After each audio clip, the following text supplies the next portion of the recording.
Subtract 273.15 from 293 using long subtraction. Line up the decimal points in the same column. Add placeholder zeros so both numbers have the same number of decimal places. We work from right to left and finish one column before moving to the next. In the hundredths column, 0 is less than 5, so we need to borrow. Borrow 1 from the ones column. 3 becomes 2. Carry the borrow through 1 0.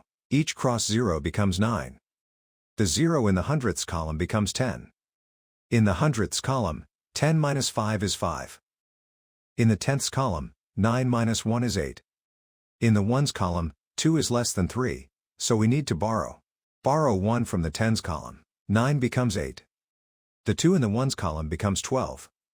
In the ones column, 12 minus 3 is 9. In the tens column, 8 minus 7 is 1. In the hundreds column, 2 minus 2 is 0, so no leading 0 is written. Bring the decimal point straight down into the answer. The final result is 19.85.